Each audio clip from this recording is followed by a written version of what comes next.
guys, and welcome back to Normalising Life, episode Number five. Five? Number five. Yeah. Jesus I was Christ. just thinking about the first one we did. How nervous we were when we were just sat here, just chatting. I'm still nervous. I don't know what you're talking about. I'm fucking still shaking like a shitting dog.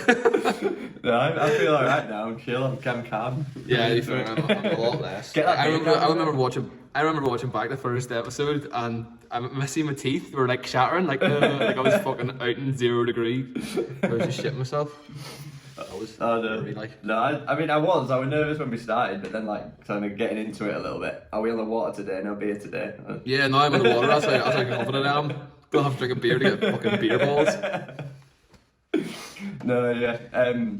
But yeah, no, I've been enjoying it so far. It's good having a catch up. It's good having a chat, and then again, there's been a lot of positive support off everybody else listening, hasn't there? So it's been class. I see that guy that I mentioned about reaching out to me. I think it was 2 weeks ago on the 3rd episode. He reached out, asked for some help, and then he took my advice, went with a PT, and he said he messaged me this week and he says, just want to let you know, check in and say like thank you. And he took a flight out to Tenerife with his partner and just stayed there for 2 weeks in the sun, training and focusing on himself. And then he said he came back for a week and then said fuck it, went out again for another 2 weeks. And just, but like, that's class though, the fact that we had that much. Someone went on holiday and spent time with themselves because of our 5 little chats. That's can't change. Actually, it made my day whenever he texted me saying that. I was on top of the moon, like. Yeah, no, that's sick. That's sick. If one person we've helped, that's it. If we can reach, so share it on your social media, and we can maybe help more. And messages. Yeah. I'm a fucking source. You need to use me. Yeah, I'm an open book. I know we're still waiting on doing this first episode where we can like react to everyone's stories and stuff. But we've got a couple in, but we need to get a few more before we can make an episode around it, don't we? You just have no shame. You just have to come out and say it. Just tell us. We're not going to judge you. Yeah. Yeah, maybe a wee bit. Just in our own jokey way. It's not going to be like no meaningful. You can laugh yourself out of it. Yeah. Well, what we were saying about last week, is like owning your flaws. So, yeah, own your flaws. Get them out in the open and deal with it and move on. If you guys have got any guest ideas, or you think there's anyone who would be cool to try and get onto the podcast, let us know as well. Send me and Rob a message, because we're going to be looking at getting some guests on very soon. We've got a couple in mind, haven't we? Getting a couple sorted, but it would be really cool to get some other people on and letting them sharing some of their deep dark stories. I love the idea of getting someone on who's got loads of followers and everyone thinks that they're the best things in sliced bread, and then coming on and just telling people that they're normal. They don't shit silver. I mean. Yeah. Yeah, no, yeah, exactly. I think I can't. Like, there's going to be someone going to expose someone. It's going to be great in like the best way possible. It's like exposing someone in the best way possible. Like, I feel like we've done that to ourselves already.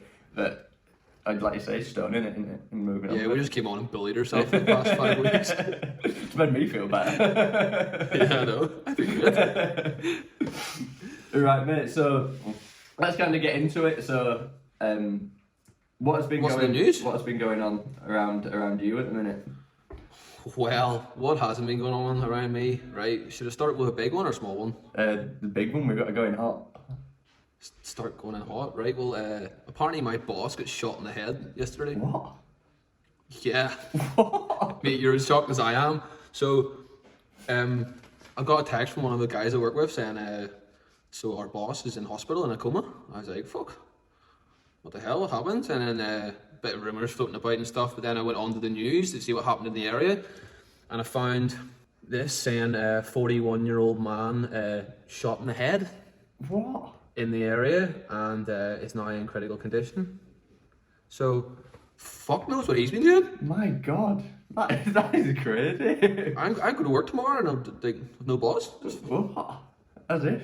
I have no, honestly, I can't answer it. Like, it's just in front of my face here, and I was like, what's going on? We're just texting each other, all the boys in work. We're like, what the fuck? How the fuck does this even happen? Yeah, no, just. He's a nice guy and all too. Like, it's not like he's, I don't know, mafia or anything. He's a British guy living in Italy.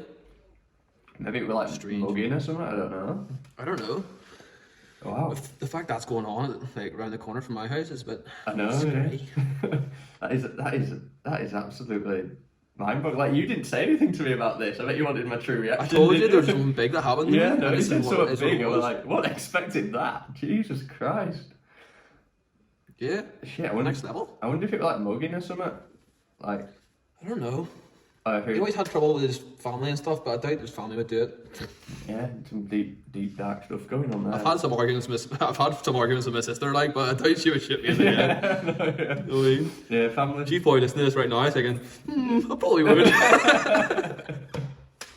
Yeah, no. I know there's mafia and all out here, like, but you never really hear of anything like that. It's just all hush hush, but Yeah. that's pretty mad. And I'll fill these in next week. yeah, I know, yeah. on You've got to the- come back next week now because Yeah. you got. I want to know the outcome. Alright. As long as I do come back next week, it's not me next. Just hunt us all That'd be down. a very different type of podcast, is that? Yeah. My God, wow. But apart from that, I didn't even make it into work on Friday and Saturday because the snow was fucking mental. I've never seen snow like it. There was like, I think, about 10 to 12 centimetres in one night. That is crazy, that. I tried to make it to work. Work was like a 20-minute journey away, and it took me 2.5 hours to get to the door, and they told me I couldn't come in. Well, I got to the bottom of the hill for work is, and no one could get up the hill because it's like this. Yeah. So everyone was coming back down and crashing, so I had to turn back. So I was in the car for 4 hours for a 20-minute journey. Yeah. Oh, it was horrible, and I needed a piss so bad. It's not that new story. I was so close to pissing in a protein shaker. Like, I'm not even joking. But I thought, like, how can I try? Like, I was moving like snail pace, so it was always moving, but just really slow. So I was thinking, how can I maneuver my body around so I can put my fucking willy in the bottle? And it was just impossible because I've got a manual car, so you have to have a clutch in and a brake on, obviously. So Yeah. it wasn't feasible at all. So I had to hold it in, pinch it, and like pin it for a good 45 minutes, and then I got the gas station, went into the gas station, went around the back, and I must have let this let go for about easily 30 minutes. It was just constant flow. It was like a waterfall, bro. No, I've definitely had that on like road trips before where you're literally like pinching the end. Just trying to go. Oh, I get it so bad. I had it before. I was going on a lad's holiday. Where was I going? Was it Ibiza or Napa? I can't remember. One of the lads' holidays went on, and I needed a piss really bad going on the plane. Everyone's boozing in the airport before, you know what I mean? Going on to this flight, and then the flight was delayed, so everyone's sitting in the plane and waiting to take off. So and you can't get out your seat to go to the toilet. You have to wait until it's taken off into the air before you go to the toilet. So as soon as that light went on, beep, for the toilets, everyone just went up, and I was in the queue like, oh my god. And there was a few kids behind me, and a guy, their dad was behind me as well, and I got to my go, and I was literally on the edge of pissing myself. It was the most embarrassing thing ever. Everyone watching me in their seats. Yeah. It would have been the worst thing ever. And got to the door, about to open the door, and the guy behind me goes, "Excuse me, do you mind if my son goes before you?" And I was like, "Mate, I'm about to die here." And he was like, "Oh, come on, have a bit of fucking respect. It's a fucking 12-year-old boy." I'm like, "Duh, but I need to go too." But I couldn't say no to a fucking child. As much as I wanted that child to piss himself right in front of me, I was like, I can't do it. And then I had to let him go. And this close, man, like, that could have been the most embarrassing moment of my life. Imagine a lad's holiday started with pissing yourself on the plane. Jesus. You wouldn't live that one down. No way. It's like, I've got the bladder of a 12-year-old, I need to go.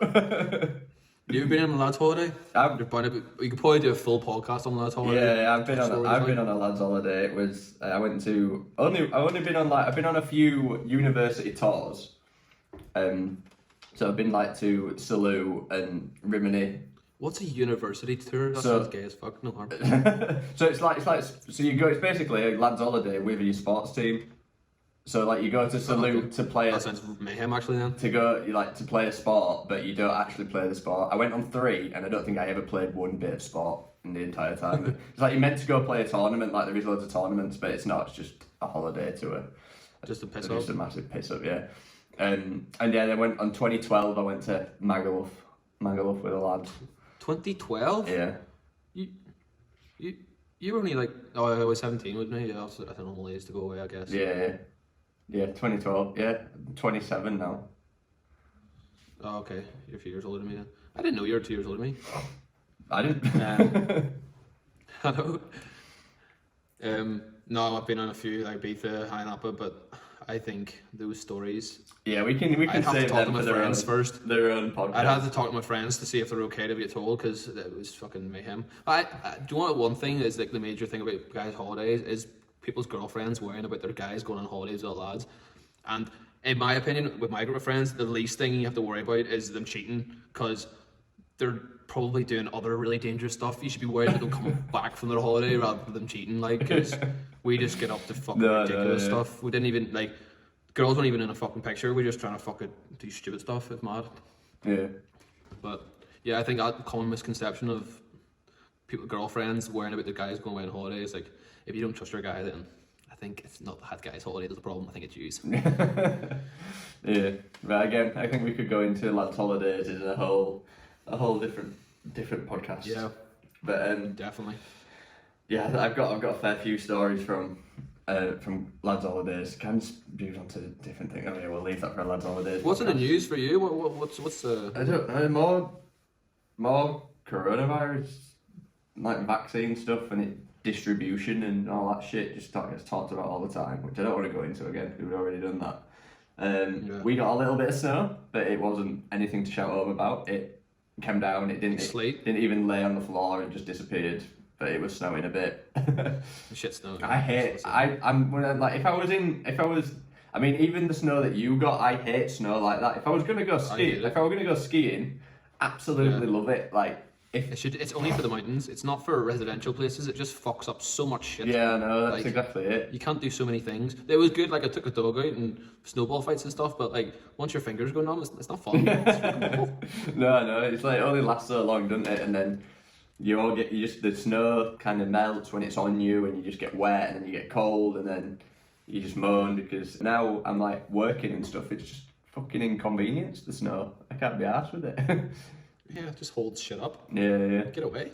Get in the bin. We'll come and put snow in the bin. We'll put snow in the bin. Fuck snow. I bet there's some other people. Let us know your opinions of snow in like the comments below, or message me and Rob about it. It's fucking dangerous.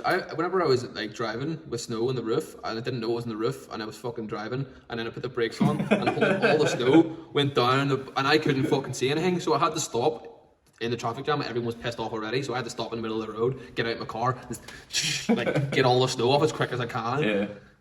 It's like I've got this thing that I really, really try and make a big deal of, not getting annoyed at like meaningless things like traffic and traffic jams and stuff like that.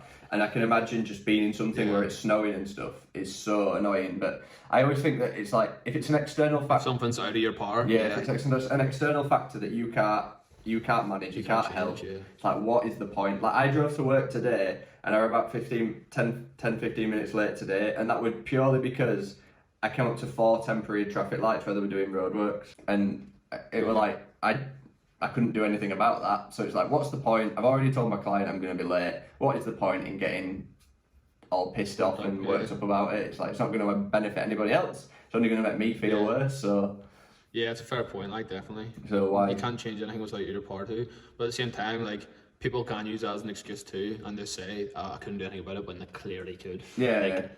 There needs to be that, like, definite, you could not change this, know what I mean? Yeah, like you say, I could have set off earlier, but I didn't know there was roadwork, so why would I need to set off earlier? But yeah, that's what I hate, being late. It's one pet peeve thing that I really, really hate. Me too. I'm a big fan of that. Yeah, I hate people who are late. I hate being late myself. Yeah, and it's just, I mean, I think it's just general respect, isn't it? It's like, 100%. I read a book about this, and a guy was meant to be meeting someone at 1 minute, meant to be meeting someone at 10, and it was like 3 minutes past 10, and he got up and left, and it was like meant to be a really important meeting. It's like, if you don't see my time as important as your time, then I don't want to work with you. And he ended up working with the guy, but he was never late to anything again in his life, just from doing that one thing. Yeah. So I'm a big believer in that. Timekeeping's impeccable. I think it's something to do with me always working 2 o'clock though. Like, on my job, I've always worked a clocking system, so I'm always clocking in a certain time. Yeah. And if I'm not in that time, I don't get paid. Like, I get paid by the hour, so if I clock in late, I'm gonna get deducted half an hour to an hour's pay. So that's just drilled in me since 17-year-old working. Like, always to be on time or you don't get your money. But now it's like, it's a good lesson to learn, probably. Yeah, definitely. I think just in life, like meetings, especially like you're chatting to someone business wise or whatnot, it's so important, isn't it? But It adds on, like rushing as well. I fucking hate rushing. It's the worst thing to do, I think. Like, see, in the morning and all, I set my alarm well in advance. I hate getting up. Like, I start work at 6 o'clock in the morning, so I have to get up really early. I'd get up at 5 o'clock, get like settled up, like just get my good breakfast in, get a nice coffee, don't rush, leave at the same time every day. Like, but see, if I'm late, it fucks up my whole day. Like, it just sets it off wrong completely. I think everything starts off with the morning. If you don't get nail your morning, the rest of the day, it's hard to get back. Seize the morning, seize the day. Yeah, definitely. No, I used to get up like I'm just moving back home. I've kind of lost my routine with it a little bit. I'm trying to get back into it now. But I used to get up, do yoga and stretching stuff first thing in the morning, meditate, then have my breakfast, and then this were all probably before 7 o'clock. So I really want to start meditating. Like, that book I read, the one I was telling you about, that Tribe of Mentors. Yeah. If none of you have heard about it, it's like, I don't know how many celebrities, but like 50 plus successful people getting asked the 10 same questions throughout the whole book. And it's really insightful. Like, you can relate to a lot of the celebrities who are in it. Like, you can pick which ones you relate to most, and then you can listen to their stuff and how they do their things. Yeah. But the common denominator of every single one of them is meditating. Yeah. Like, all of them do it, which makes me think, should I be doing it? Like, And I get stressed a lot. Like, I have so much on. I always take too much on.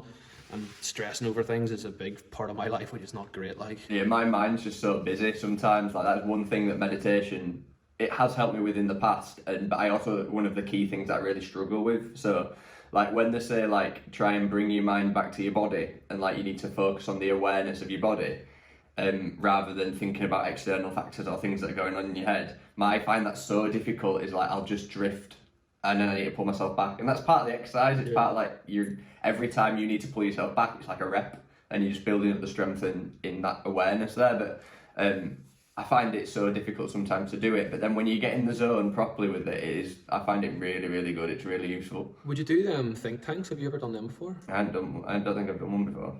The water tanks where you're like, you go into this the booth, and it's like salt water, so it makes you float, and it's completely silent and completely dark. You like nothing. You're on none of your senses apart from your ears and taste probably. It's working.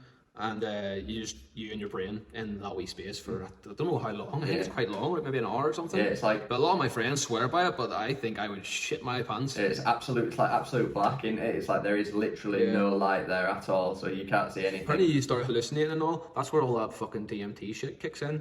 All your natural hormones create that DMT and makes you like see shit. I want to try. I'd like to try it, but I think I would come out probably a serial killer or a genius or a serial killer. Yeah, there wouldn't be any in between. It's either a genius or a serial killer. Gotta hope for that. Yeah. No, I think it would be good. Like I say, mind races a lot. It's one thing I think I'd struggle to get to sleep, but I don't. I'm out like a log when I go. Yeah, me too. I think that's to do with what you're doing throughout the day. Like, if you're an active person, I think it's easier to sleep. If you're not as active, then you don't sleep as much. Yeah. I guess. Like, I'm fucked when I get to bed. Yeah. No, I'm in bed and out very, very quickly. What time do you go to bed at? It varies a bit. Like, recently I've been kind of grafting till quite late, so I'd be on my laptop doing like work, like editing videos or sorting out stuff for my clients and whatnot. So it's been about midnight-ish recently, which has been kind of messing up, because I used to be like 10:30, wake up at 5:45. I love early. I'm a much more of a morning person than I am evening. I think that's completely genetic though. I read that somewhere before where whether you're a morning person or an evening person, it's completely hereditary to what your like genetics tell you. Like, you can't help if you're not a morning person. Like, you cannot force someone to be a morning person, I don't think. Yeah, I'm definitely, I've beat myself up before, and like, this is one thing I've been working on a lot recently, is like self-loathing and not beating myself up when I'm not in the mood to do things. But it's when I don't work well on sitting on a computer trying to do work from 10 a.m. till about 4 p.m. Like, I can't, on an evening, like, that's why I've been working so late, is like about 5 o'clock, 6 o'clock till midnight, I'll just get my head down and work. But it's like, and that's why I think I've been falling into this routine and this pattern at the minute. It's like when I wake up in the morning, yes, I can go through and do my routine where I'm doing activities. But if you tell me to actually sit at a computer and work, I just get like distracted, and I'm just not in it. But yeah, I am later on in the day, so that's why I'm trying. It's probably the same as exercise though. Like you know yourself, like you have a certain time of day where your metabolic rate is highest and you can train the hardest. Yeah. Like morning. That's the way it works. And like what are you morning? I prefer morning. I prefer getting up and getting it done. I'm the opposite. Then I'm at night time, but my shifts and work. So one morning I'm on release, next week. Sorry, I'm on lates. Yeah. So my training just fucking peaks and troughs all the time. Yeah. Because of my peak time is at 7 p.m. Like, but everyone's just individual. Like. Yeah, no, definitely. Work at your own means. Yeah, I think it's so important to play to your individual strengths. I think we talked about this last week a little bit as well, didn't we? It's like double down on your strengths and try not to involve too much on your weaknesses. It's like, again, I think that's massive. I think in like self-development and kind of improving yourself is like, sweet, if you're good at something, why not be really good at it? Why try and do something that you know, I mean, I understand like stepping out of the box and maybe getting good at something and learning a new skill. You just need to focus like so much on one thing. Like another great book, Outliers. Did you listen to that? I didn't listen to that one, no. Outliers. It talks about a lot of like successful people like Bill Gates and who's the other one? Bill Gates and what's Bill Gates fucking Richard Branson. The Apple guy. No, Apple guy. Steve Jobs. So them two, do you know they were born in the same year? Alright, yeah, I didn't know that, but... So they were born in the same year, I think roughly the same month as well, but they're in the same school year. This is how they became so successful, because see the summer of their, I don't know what the grades they are, but say year 8, year 9, I don't know, whenever they start doing that stuff, yeah. GCSEs, for example. So that year was the year that the computer software came out, where you can program things. Yeah.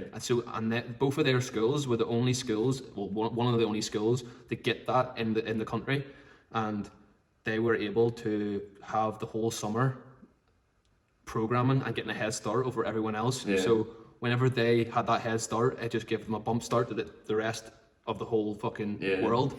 So then they advance so much quicker, and it works on like 10,000 hours. So once you hit the 10,000 hour mark of anything, you're considered professional. And if you're not, you're doing it wrong, pretty much.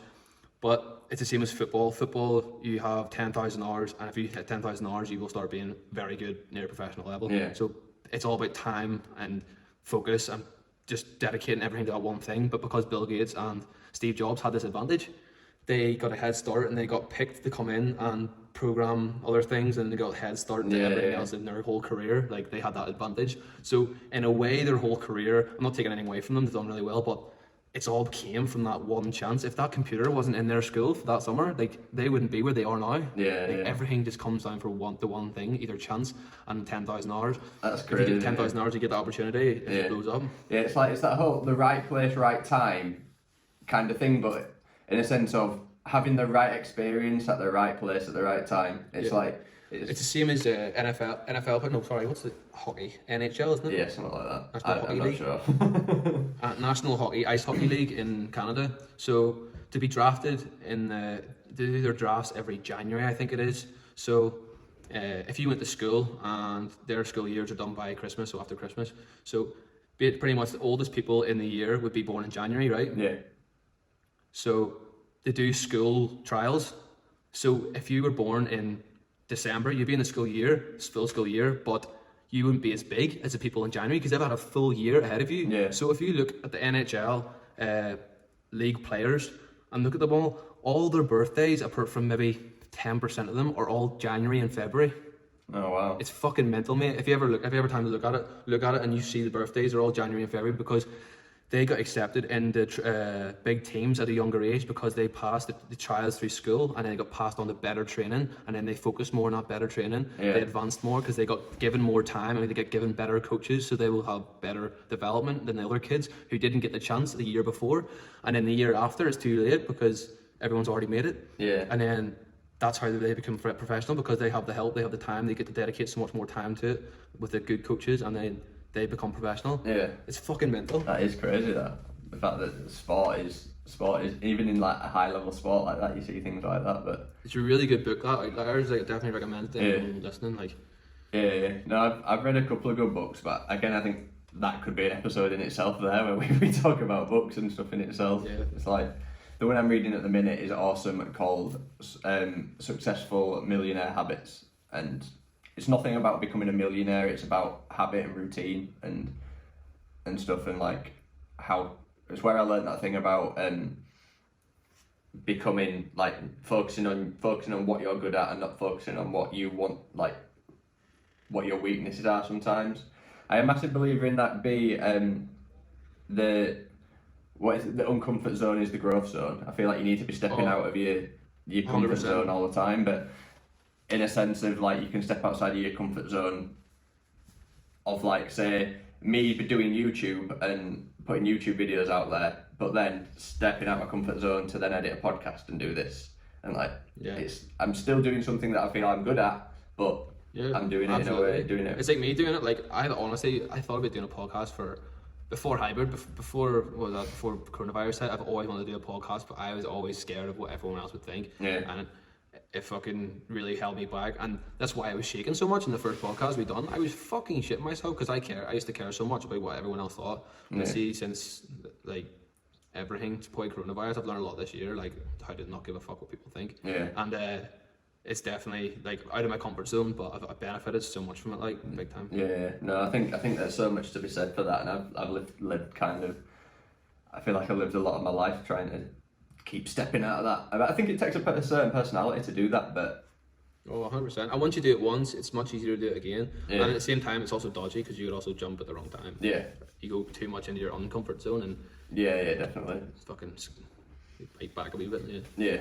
Right. So we've gone off on one there, but we have a few bitter pills to swallow, don't we? That we think are quite good and going to kind of hit home this week. So I think this is kind of linked into a lot of the stuff that we've said recently about kind of like taking control and like stepping out of your comfort zone and stuff like that. And it's in, when 2020 ends, it doesn't mean that things are just going to get better. What are your thoughts on that one? Yeah, absolutely. Like, I think personally, right, everyone needs to take 2020 as a learning curve. Like, I don't know about you, how much more books have you read this year than you did last year? I usually read it in my car, so I haven't been driving as much. I'm just reading in my car, I listen in my car. How much more have you learned this year than you did last year? I've learned a lot about myself, like personally. Like, no one had this time like any other year. No other year of your life you probably have the same amount of time you've had in 2020, and you've probably learned more this year than you ever have will either. So next year, instead of just thinking everything will fall in place, why don't you use the fucking knowledge you've gained this past year to do something about it next year? Like, all this spare time you thought, oh, I wish I did this. I wish I could do this. Why don't you fucking do a course? Why don't you do something with a year that you couldn't done, and then do next year the things you haven't done in the past that you wish you had time for? Like, yeah. I hope 2020 has woke up with enough people that 2021 will be fucking amazing. Yeah. And I think 2021 will be great in many things, like, because of all the time that people had this year to focus on themselves and what they can do. But again, as you said, as it says, 2020 doesn't mean things will get better themselves. Like, yeah. It'll get better life quality probably because you get out and about, but like what you do, the things that go back to normal is always going to be the same things that go back to normal. Like, it's like me, whenever I'm living away, I come back and see the exact same people doing the exact same things. Like, every time I come back, I'm just like, yeah, you need to fucking do something about that. Like, yeah, no, yeah. I think for me, it's not just like you say about, it's what I've personally learned. Like, I've had a very, very shit year this, so I've learned I can get through this year, then I can get through anything, and I can do anything that I want. So it's like, looking forward into next year with the certain things that I've looked upon, certain things I've learned. Like, I built a website and a blog from nothing, like knowing fuck all about web design, and I built like a website from nothing. So I've like learned so much to do with web design skills that are so transferable into other avenues and stuff. And it's like, I'd like you say, you've learned a lot of skills and done a lot of different things that I think is so. It's because, but as well, because you're self-employed, this has forced you into that uncomfortable position where you have to adapt to do things that you're not used to doing, which is like everyone. Like, I think a lot of people needed that push. Yeah. Like, self-employed people need that push to get out of what they were comfortable doing before. Like, 9-to-5 job that they hated doing. They got pushed to do something else, and maybe it'll work out. If you're listening here and it did work out, like, I would like to hear about that. Like, if anything's changed this year where you change jobs because you have to, because like COVID pushed you out of your current comfortable position, made you uncomfortable, and made you into a better person or made you into a better position. I'd like to know about that. That's quite interesting, I think. Yeah, because being like completely transparent about it all, it's like COVID really like financially being self-employed myself, it really hit me hard. Like, I've been self-employed physio for the last 3 years. So the way that the furlough works, I don't know if it worked like this everywhere, but in the UK it worked as if you were self-employed, you got self-employed support averaging what you took over the last 3 years, and then you got 70% of that. So I got, for every 3 months, I got half of what I'd earn in a month. So I got 2 lots of self-employed support, which covered a month's wage for nearly 7 months I couldn't work. It's mad. So that put a lot of pressure on me financially to try and improve. Absolutely. Yeah. Me too. Like, I was a fucking dickhead with money before. Like, anyone who knew me before, like, I spunked money up the wall, like, buying stupid shit, like the amount of Louis Vuitton bags and fucking stupid stuff I have in this wardrobe right behind. Like, it's disgusting. I look back and think, what a fucking idiot. And as well, but now this year, because I wasn't getting anything, I was the same as you, I'm self-employed, I wasn't getting anything, but that made me budget for the first time since my working career, probably. Yeah. Like, it made me budget properly and know the value of money, and it's completely changed my outlook on my banking and finance. Like, I've changed everything, so I've made different fucking sections of my banking so I can put certain money into certain investment categories and VAT categories. Like, I've done everything. It's mad. Yeah. So I would never have done that if it was for 2020. We were talking about this, weren't we? We took it from the same book. I do the same thing as you. Is like, I have my 5 different pots and split my money into what I'm allowed to spend on my play account, which is like doing anything you want, your financial freedom, so investment account and stuff, and all that kind of long term. That's changed my financial outlook big time. See that book? Yeah. What was it called? The Millionaire Mind. The Secrets of a Millionaire Mind. Secrets of the Millionaire Awesome Mind. book. If anyone. Finances. If you want anything about finances, that is the book that's changed how I budget and finance for my life. So. I haven't lost any money this year. Like, COVID, self-employed, and haven't lost any money, and I blame that book. That book pretty much saved my financial career this year. Yeah. Well, just the tips it has, like, it's just wee small things that you would never think of, and like, unbelievable. Yeah, it's like I've learned a lot about it, and at the start of the year, I was trying to do it, but I wasn't implementing it well, and then towards like August, after everything kind of happened, I've really been strongly implementing it, and I feel a lot more secure. Can we link these in the YouTube? Yeah. I'll put a link to the books in the bottom. Yeah, good. Self-improvement podcast now.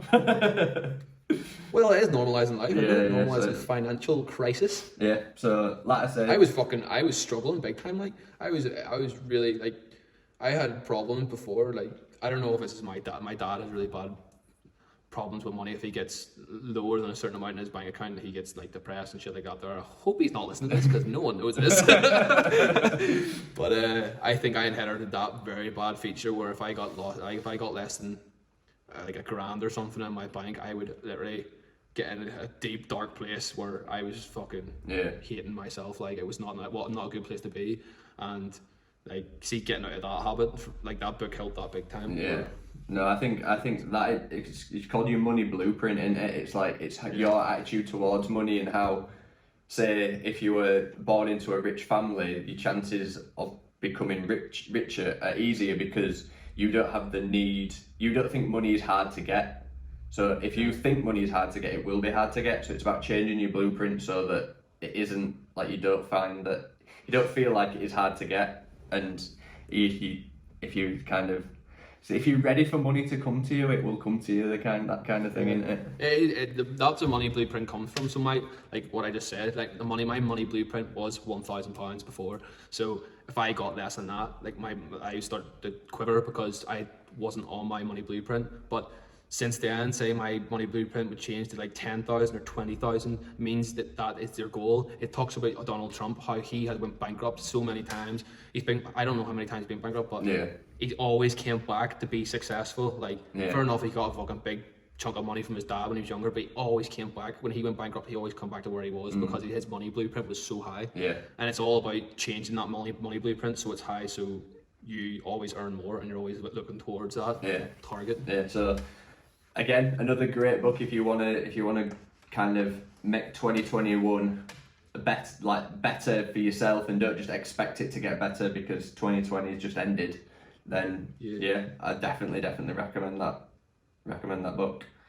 But yeah, it's like you say, some of the tips and the skills that you learn from it are absolutely awesome, like the money blueprint stuff and actually how to manage your money and put it in different accounts and stuff. It's really, really good. Right, so the next bitter pill. Bitter pill. What are we on here? Yeah, so someone holding you accountable isn't them attacking you.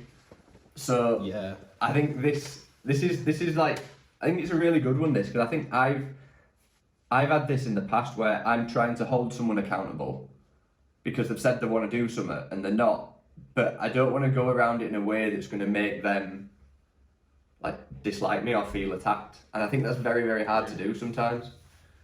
I think it's definitely an honesty flaw or an honesty trait. Sorry. So the more honest you are, the more likely you are to pull someone, like to tell someone like what they're doing, keep them accountable. I think it's a really good trait to have, being able to say to someone straight, like, you know, mate, you're doing the wrong thing, or stop, basically, just to hold someone accountable for doing something wrong. Like, I do it all the time with all my friends. Like, I'd hold no remorse in telling them, you know, mate, fucking cut the shit. Fucking get your life into gear here. And I think it definitely makes you a better person for it, definitely. Yeah, and I think it's like you've got to play the line with it quite well with certain people though. Like, there's been times where like, I'm just gonna like say it with my friend Luke, who I used to do YouTube with. The reason why that ended is like we stopped doing YouTube together is because he didn't want to like take as much of the work on, where I was doing a lot more of the work, and I was like, cool, we need to keep putting out a video a week, mate. All we need to do is turn up and film and stuff. And he wasn't being accountable to me, and I was trying to like tell him in the nicest way possible, like, come on, mate, we need to keep doing this. Like, we've got some momentum, we're doing good here, we need to keep working. And he just wasn't doing it, like, wasn't wanting to be involved with it, which he's doing his own YouTube now, and he's absolutely smashing it. And I've got no issues with him doing that. Yeah. But it's like, at that time there, he just wasn't committed enough to the stuff that we were doing together, and it was like, I was doing so much of the work, and if he wasn't going to step up to do that little bit of the work, I kind of didn't want to work with him. But I was trying to hold him accountable to what we'd agreed on and what we said we were going to do. That probably, like, not what you're holding him accountable for, probably progressed him to what he's doing now and how he's doing so well with YouTube now. Like, like, I would say that's a big part of how he is now, like how he does all his YouTube. Yeah, and like I said, Luke's still still my best mate, and that was one thing that I always said, like, I didn't want the YouTube stuff, like the business, to drive us as a friendship apart.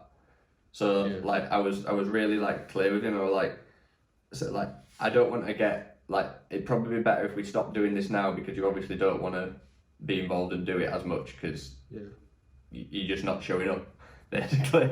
And I understand that completely. But I don't want to lose you as a mate. So like let's call this now and let's just keep our friendship with everything, rather than. I can relate to that a lot. You don't know this, but whenever we started Hybrid, there was actually 3 of us. Yeah. It was me, John, and our friend Ryan, who were all part of the Hybrid Academy, who we called ourselves the Hybrid Academy, and obviously Daniel as well, but he's a supporting cunt. He just fucking focuses on fitness.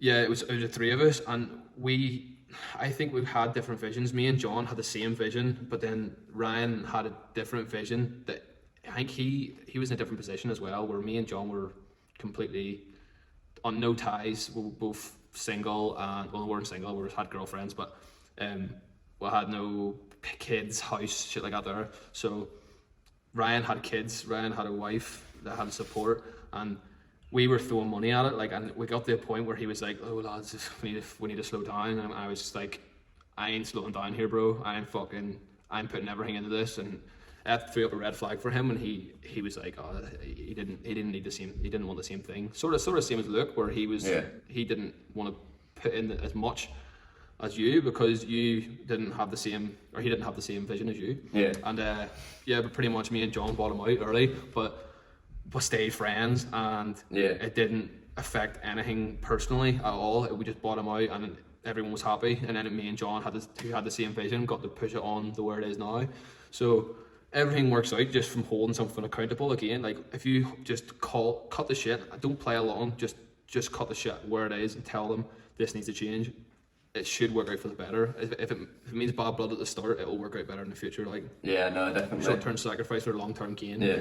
Big time. Yeah, no, it's definitely, and I've had to do that kind of thing with the whole COVID thing. Like, I've moved back in with my mum and dad because of this, obviously the COVID issues, and that's a short-term thing to obviously benefit me in the longer term. Yeah. Which has been tough, but again, I've been transparent about everything. That's what I mean. You had to take almost a hit to your ego to go back to your mum's house to take a step forward. Like, it's not just it's not like, it was a big move for me that I had to do, because I the only other way, like, I planned out my money now, so I know I can clear all the stuff that COVID caused over the next year. But if that wasn't the case, I moved out and I was paying like 400-500 quid rent on top of it. It was going to take me so much longer to clear the issues that I've got, and that's going to cause me so much more stress in the longer term. And it was a very, very hard choice that COVID put on me, but I had to do what I had to do there, and it has been shit. I don't want to live with my mum and dad. I'm 27 years old, but again, you've got to do what you've got to do to take that hit and move absolutely. on. Short-term sacrifice for long-term gain. Again, like, like definite rule to live by. I think, like, where you have to cut shit out to move forward, and moving forward is a priority. Like, yeah, definitely is. Like, you'll look back at this time and think moving back in with my mum was the best decision you ever made. Like, you could look back at that. Yeah, no, yeah, I think it's something that is definitely going to be, let's say, longer term is going to be a lot better opportunity and option for me. Yeah, for sure. Like, if you didn't take the hit to if you just took your ego and thought, not ego, just everything, and if you thought, fuck that, I'm not doing that, you would have been working probably 3 years longer than you had to for 1 year instead. Like, yeah. Just from taking a hit. Yeah. Well, and it's the thing again that we're talking about, that book talks about. It's like minimising your outgoings, isn't it? It's like stuff that you don't need, and stuff that where you can try and save and stuff. It's trying to do that, and that's something I've done. I've minimised a lot of my outgoings that I've had to minimise, and rent was going to be a massive one of them that I had to do. It's hard as fuck, like, but it's just habits. Like, it's just getting into good habits, getting rid of bad ones. Yeah. I find out whenever I went back to, like, delete all my direct debits and stuff, like, that disgusted me. The amount of direct debits I had, like, coming out of my accounts, like Netflix, Prime, and Disney Plus. Like, who the fuck do I think I am? Like, I work like 50 hours a week. Like, I don't have time to watch TV, and I have 3 fucking streaming programs. Yeah. And Spotify as well. That's already like fucking 50 quid just on media that I don't use. It's fucking mad. And then I had all sorts of other stuff. Yeah. Like, you were saying about meditation. You can bang Spotify and Headspace together. It's in a membership together. So it's the same price? It's I think it's 15, but you get both of them. Just discounted? Yeah. So anyone out there that wants to start meditation, that's Spotify. Get rid of Netflix and up to Headspace. I don't have Netflix or any kind of streaming service at the minute. I used to religiously have Netflix and never really watch it anyway, but I've deleted all of them. I just thought there's stuff that I don't necessarily need. So yeah, I am pretty bad for that at the minute, especially because of lockdown. I'm blaming lockdown for this. Yeah. But I've got all 3. Me and my mate share it, so I buy Netflix and Disney Plus. He buys Prime. Yeah. And we share it. Fair enough. With their families, so my sister, my mum, my niece, and all use mine as well. So it's a family thing. I'm doing it for the family. No, yeah. I think like I say, for me, I just don't. If I watch anything, I watch YouTubes. I watch like podcast stuff on YouTube and stuff. Yeah. helps chill me out. But yeah. I feel like we went off a lot of the tangents, but we hit the points that we wanted to hit there, mate, didn't we? Yeah, I mean, it's had more flow than most weeks, hasn't it? Yeah. And I think I like that. That's what I want to do. Is like, it's what a podcast is, isn't it? It's longer form. Have more flow. Yeah, you go down them rabbit holes a little bit, and it's not forced. So hopefully you guys all enjoyed, and hopefully you've got any questions for me and Rob. We're more than happy to. Hit us up. I say questions or stories. We want to do an episode where we're kind of reacting and answering your guys' stuff. So whether it's in the comments on YouTube or you want to send me a message, you can find our links in the bios of the podcast on Spotify or wherever the podcast is, and on YouTube as well. If you want to message us, I'm gonna find all my friends this week for stories. Yeah. Tell me them. Yeah. And voice note them so we can play them. No, actually, I don't know if we voice note them because a lot of people from my hometown listen to this podcast, I think. So they'll probably all their stories will get out. I'll get them to do it anonymously, and then I'll maybe not mention them in their names. So that is, we're getting to the end here. I'm putting snow in the bin this week. Yeah, snow can go in the bin this week. Snow's going in the bin. It's fucking shit. It is shit. I don't like snow. Around Christmas as well. And I ate it as well. I don't know why. I was thirsty in the car when I was stuck in traffic, and I ate the snow thinking, oh, this will quench my thirst, and it tasted like smoke. So it's not even frozen water, it's frozen smoky water. It's fucking shit. What yellow was it? Not the one that pissed on sunlight. Turned it yellow. Yeah. Alright guys, so we'll round it up on there. Putting snow in the bin. Let us know your thoughts on that as well. But yeah, if you guys want to subscribe and hit the notification bell so you know when our next podcasts are coming out. If you didn't want to hit the notification bell, they are coming out every Wednesday morning, so you should be able to listen on your way to work every Wednesday. This podcast is sponsored by Hybrid Academy. NL10. We have released our new t-shirt today, which would be 3 days ago if you're listening on Wednesday. Yeah. It is sick as fuck, and you should definitely wear it because you are cool. When am I getting mine? I thought you should have it by now, but John's a piece of shit. And he hasn't fucking sent out when I tell him to. I need to have words with him. Yeah. He's been slacking. Oh, I'm repping it. We're promoting it on the podcast. You need to make. You need the new grey one, man. The new grey one is sick as fuck. I'm looking forward to it. We'll have a full kits next week, shorts and all. Oh yeah. Shorts, socks, and t-shirts. I say we'll have to do a standing up podcast so we can get all the stuff in. Just randomly aim the camera down at my crotch. Don't want to scare away any listeners. Okay guys, well we're going to wrap it up there. Hopefully you guys have enjoyed the rest of the podcast. If you want to go follow me on YouTube, I released a new video this week as well, so go do that. The link to that will be in the description below as well, or on our YouTube page. But yeah, that is everything guys. Hopefully you've enjoyed, and we'll see you later on.